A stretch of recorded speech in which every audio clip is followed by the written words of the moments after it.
Morning. Morning and welcome to the COVID response update. Thank you for joining us.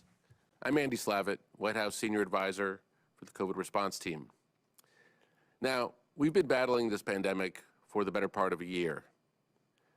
More than 450,000 Americans' lives have been taken. We've been separated from our friends and family. Thousands of schools and businesses have been sitting empty. And Americans have had their lives turned upside down by the pandemic. Meanwhile, millions of Americans are doing everything in their power to put the country and the world back on the right course. Millions of you are wearing masks, and the evidence Dr. Walensky has discussed here demonstrates that in communities where that happens, lives are being saved. That needs to continue and improve in the face of the threats we confront.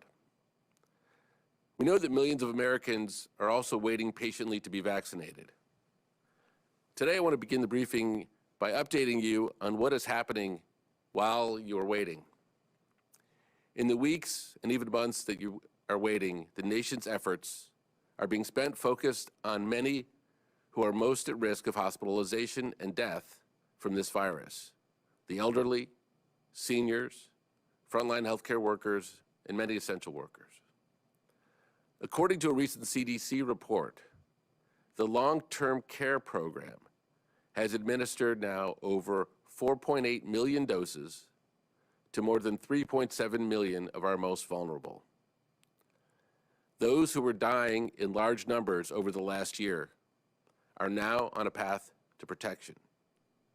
And in skilled nursing facilities that have had at least one vaccination clinic, an estimated median of almost 80% of residents have received at least one dose of vaccine. As vaccinations at these facilities are completed, that will mean many more lives saved, many more vaccines that can be moved into the inventory for the next priority groups. And in total, of the over 40 million doses that have been administered, over 17 million doses have been administered to people 65 or older. Now, this is a great representation of the American spirit of generosity and American selflessness, because our ability to vaccinate millions of the elderly, seniors, and healthcare workers is a testament to a society that has put our parents and grandparents, those who have served us, and those who continue to sacrifice for us on the front lines of the healthcare system first. Now, at the same time, we need to step up efforts to increase vaccinations of racial and ethnic communities that have suffered disproportionately. Health equity is a cornerstone of all of our work, and we'll be talking more about progress there in upcoming briefings. Even with that perspective and progress, we understand that the process moves more slowly than anyone would like, but each day we are putting forth efforts to increase vaccine supply, including by use of the Defense Production Act, to create more places to get vaccinated, including new large community vaccination centers and retail pharmacies, and mobilize more vaccinators by allowing retired physicians and nurses and deploying the military. This is a national emergency, and the approach we are taking reflects this. We are putting every resource and tool that the federal government has into this battle, and we're taking a whole of government, indeed a whole of country approach. As soon as the Congress puts the American Rescue Plan on the President's desk, we will be able to further increase this effort. We understand this is a long journey, but thanks to the sacrifice of so many of you and the step-by-step plan we are executing, for many of our most vulnerable Americans, the risk of death is being reduced, and we are committed to leaving no stone unturned. With that, I'll turn it over to Dr. Walensky for a State of the Pandemic update, and Dr. Fauci for the latest science before we answer your questions. Dr. Walensky. Thank you so much, Andy. I'm so glad to be back and joining you today. Today, I'm going to give you a brief update on the pandemic. As I mentioned on Friday, despite trends moving in the right direction, we remain in a very serious situation.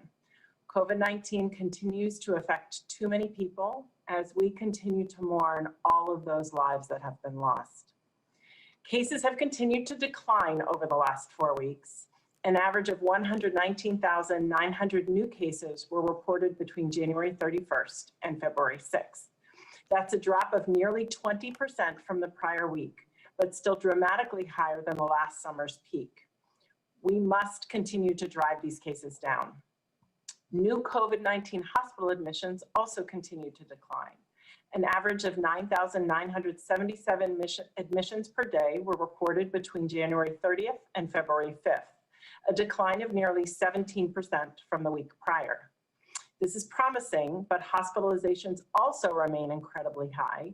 Over 83,000 Americans are hospitalized right now with COVID-19, much higher than the summer and fall.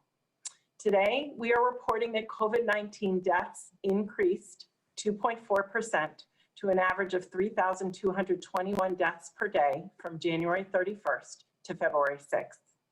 As I mentioned on Friday, sometimes delays in reporting can lead to fluctuations in the data.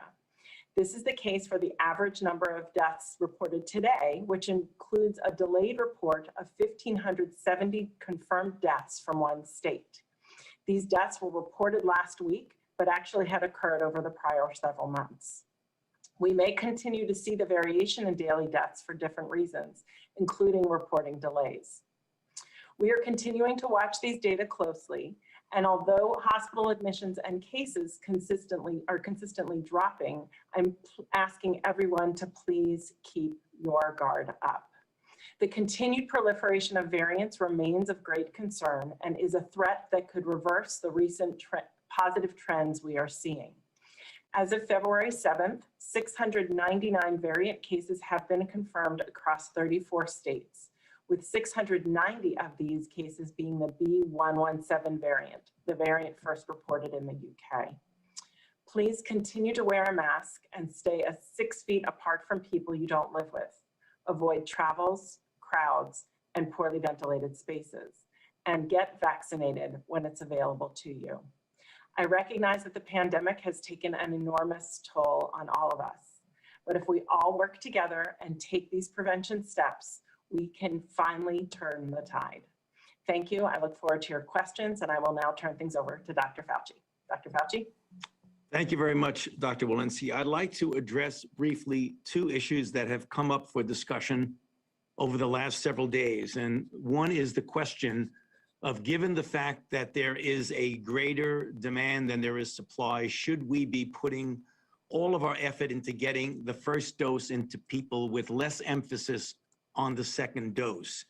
Now, the reason for that I have explained in the past, because the science has shown in both of the vaccines that we have currently available, the Moderna and the Pfizer, the strong data indicates that a prime boost gives a maximum response of 94 to 95% efficacy. But the question has arisen, why not study in detail whether or not you can get away with a single dose?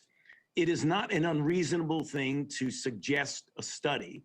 The only issue is that the practicality of that really makes that a situation that I don't think is able to be done for the following reason. If you look at the number of people that would be required in a study to answer that question, again, 1 versus 2, with the currently available vaccines, the time it took to get information on the phase 3 and the number of people, that study, with all due respect, would take several months to get a meaningful answer. At that time, the amount of vaccine that would be available would almost be making that question somewhat of a moot point. So then let's ask ourselves the question is, what do we know about 1 dose versus 2 dose? And the data, I think, are important to present. We know from the original studies that following a single dose of either the Moderna or the Pfizer, you had a response that gave you a neutralizing antibody above the threshold of protection. So it did give some degree of protection. And the question was, it was protection clearly against the wild type. However, the boost, either 21 or 28 days later, was 10-fold higher. So it went, for example, from 1 to 100 to well over 1 to 1,000 in the titer. The reason that's important, not only because of the height of the response and the potency of the response, but as you get to that level of antibody, you get a greater breadth of response. And by breadth of response, we mean it covers not only the wild type and currently circulating virus, but also the variants that we see circulating, particularly the 117 and the 351. So it's not just a matter of potency, it's a matter of the breadth of what you can cover. The other theoretical issue that could be problematic with regard to only a single dose, that if you get a suboptimum response, the way viruses respond to pressure, you could actually be inadvertently selecting for more mutants by a suboptimum response. So for that reason, we have continued to go by the fact that we feel the optimum approach would be to continue with getting as many people on their first dose as possible, but also making sure that people on time get their second dose. And finally, one thing I want to emphasize, as we know, and we've heard, and it's true, that the projection is that the 117 lineage would likely become dominant in the United States by the end of March. Please remember that the efficacy of the currently utilized vaccines, the 2 mRNA, are quite effective against the 117 lineage. So underscoring what Dr. Walensky just said, the two things that we can do is A, make sure we adhere to the public health measures that Dr. Walensky just mentioned, and B, get as many people vaccinated as quickly as we possibly can. That's the best defense against the evolution of variants. I'll stop there and back to you, Andy. Thank you, Doctor. All right, why don't we go to questions? All right, thank you guys. I'm not seeing any hands raised, but if you could raise your hand, we can go ahead and start Q&A.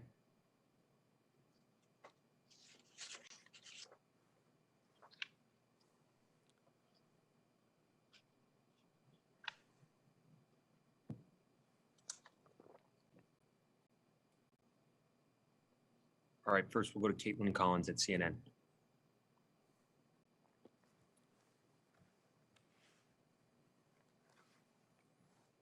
Hi. So I have two questions. One about the variants. I know that before we've gone over them and we've said that the latest numbers have been a couple hundred cases, but we also know that, we're pretty behind on sequencing and working to ramp that up. So what number do we think is actually out there, and how much higher do you think it could be than the numbers that we've actually identified positively so far? And then my second question is about a comment that Transportation Secretary Pete Buttigieg made, saying that they are considering requiring testing for domestic flights. What would the benefits of that be, given we know just how much transmission there is in the US right now, and the data on how much it spreads on flights when everyone is wearing a mask, or the lack of, I guess? Would there be benefits to that actually happening? So maybe first, why don't I turn to Dr. Walensky to talk about our ongoing efforts at surveillance and increasing our knowledge, and maybe a little bit about what the current state of knowledge we think might be with regard to these variances. Doctor? Great, thank you. And thank you for the question. What I can say is we're learning more about the number of variants, and the number of variants that you're hearing increase is very much, at least in part, due to the fact that we're doing a lot more sequencing of these variants. So over the last 3 weeks or so, we've increased our sequencing about tenfold. So as we look more, we're certainly anticipate we might find more. Over the next several weeks, we are planning actually to not only have collaboration with the state labs from every state, so we can make sure we're sampling from every state, but also with collaborations from commercial labs as well as academic labs. So we anticipate that we're probably going to be sequencing up to 3 or 4-fold more than we're already sequencing. And I think once we have more sequencing that's happening, we'll have a better idea as to how many variants there are and what proportion are out there. Thank you. I'll take so how much higher?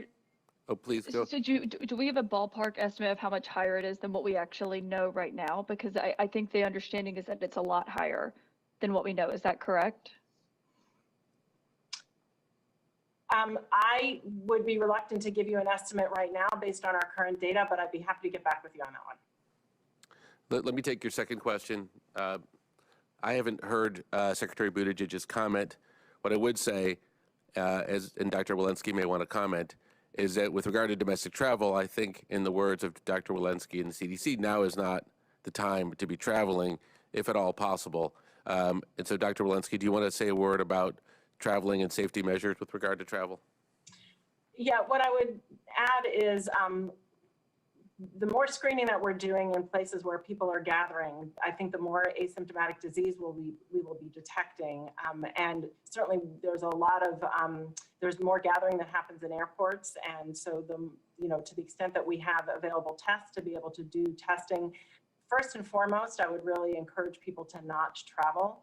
But if we are traveling, this would be yet another mitigation measure to try and decrease the spread. Thank you. Let's go to the next question. Next, we'll go to Brian Cameron, Bulwark.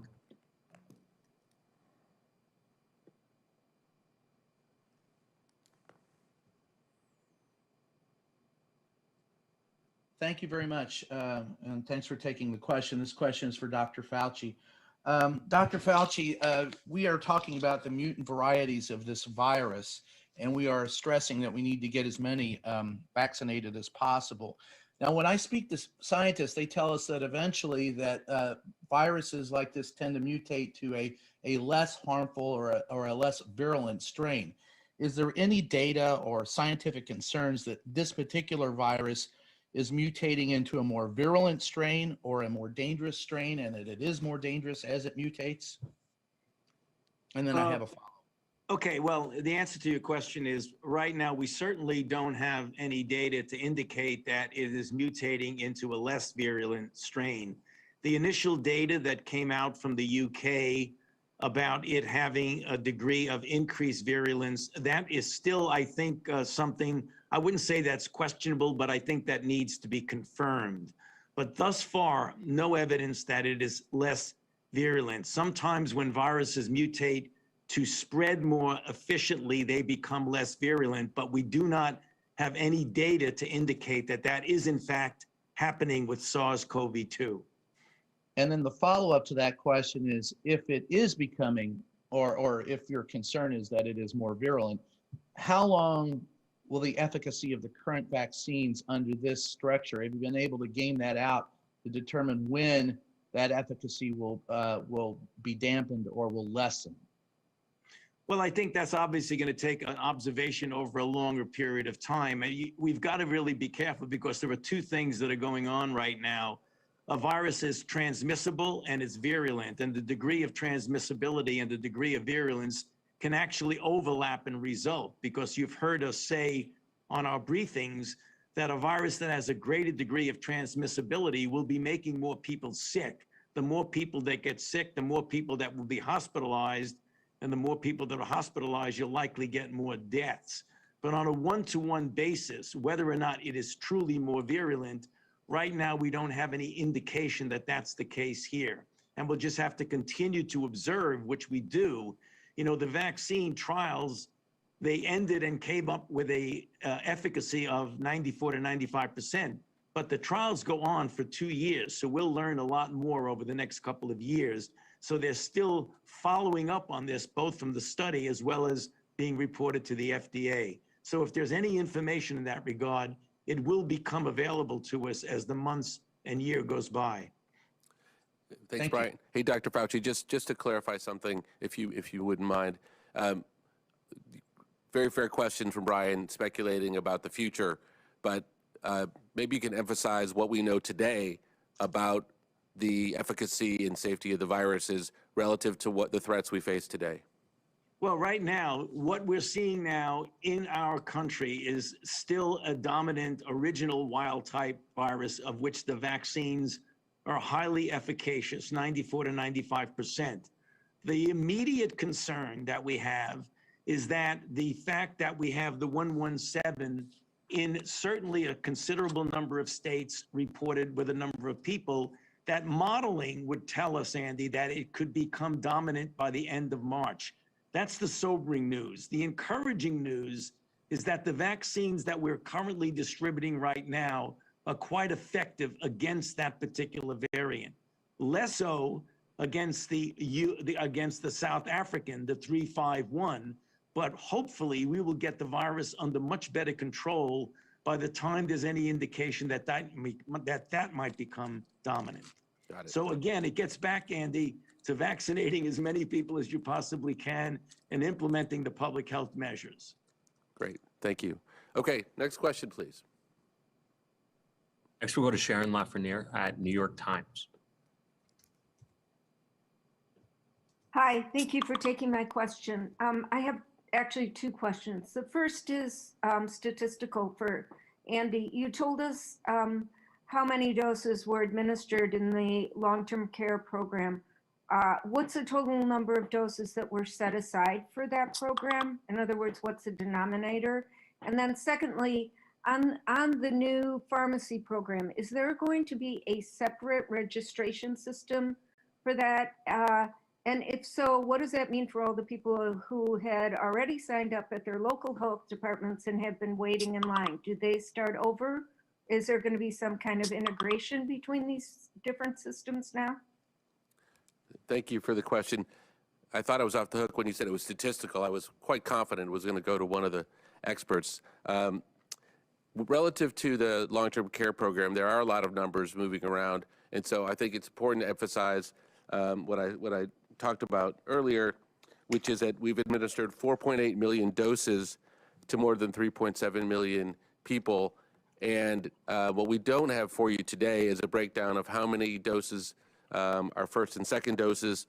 Likewise, what percentage of the population in nursing homes or long-term care facilities are fully vaccinated. So I want to make sure I'm sticking as precisely as possible to what the CDC study said, and I would invite Dr. Walensky when I'm finished, if there are any additions or corrections to that, to add them.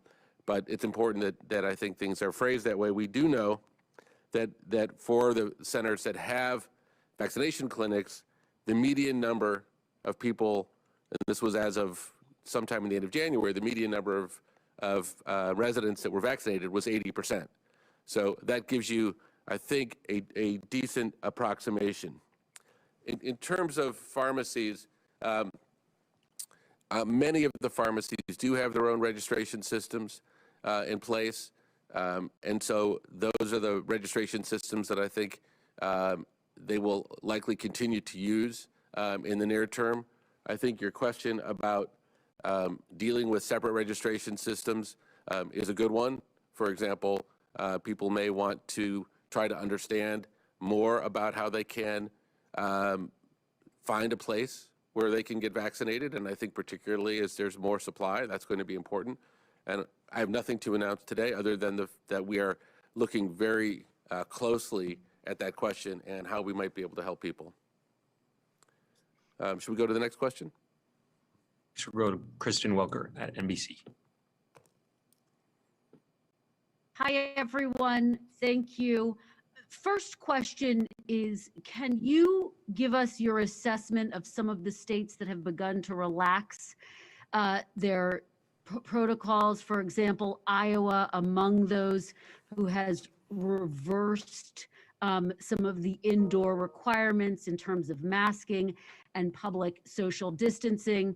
And also, given that a number of schools all across the country are discussing how they are going to reopen, there is an urgency to that matter. I know that you said that the CDC's guidelines for school reopenings would be coming soon. When can people expect to see that? And have you gotten to a place where you can give us any indication about whether you think teachers should be vaccinated before schools reopen? Great. Well, I think both of those are probably going to head for you, Dr. Walensky, but let's do them. First one is your comment on states or local jurisdictions that may be relaxing some of the public health standards that the CDC has been recommending. So maybe I'll just start and say, given that we're still at over 100,000 cases a day, I would discourage any such activity. And I would say that we are still in the first 100 days where we wanted certainly everybody masked for the first 100 days. I think we have yet to control this pandemic. We still have this emerging threat of variants, and I would just simply discourage any of those activities. We really need to keep all of the mitigation measures at play here if we're really going to get control of this pandemic. And in that regard, as we move towards and think about schools, what we know mostly about schools in terms of the data are that most infections come into the schools through the community. The data from schools suggests that there's very little transmission that is happening within the schools, especially when there's masking and distancing occurring. And that when there are transmissions in the schools, it is because they've been brought in from the community and because there are breaches in masking and distancing. So if we want to get our schools open and our schools open safely and well, the best way to do that is to decrease the community spread. So I would say we need to keep up our social distancing and our masking and all of our other mitigation measures. Our CDC guidance on school reopening will be coming in the days ahead. And I look forward to thinking through those with everybody. Great, thank you. Do we have a next question? Last question will go to Isaac Stanley Becker at Washington Post. Thanks for taking my question. It follows up on Kristen's first question. So in light of the fact that this is the recommendation of the CDC, can you say a little bit more about what the administration is doing to communicate this guidance and these instructions to governors and other officials out in the country, discouraging them from taking some of these steps? Or is this largely a state and local matter where the administration's power is limited? So I just wanted to confirm, not that the question was asked that long ago, but your question, you're talking about conversations with governors about steps that those that are taking steps to relax mitigation standards. Is that your question? That's right. Just if you could say a little bit more about what the administration is doing to provide counsel and instructions on issues like mask mandates, dining restrictions, to, especially in light of the spread of these variants. Well, all across government, we talk to the states incredibly frequently. So maybe we'll go around and see Dr. Walensky if there's anything you want to add to your previous answer.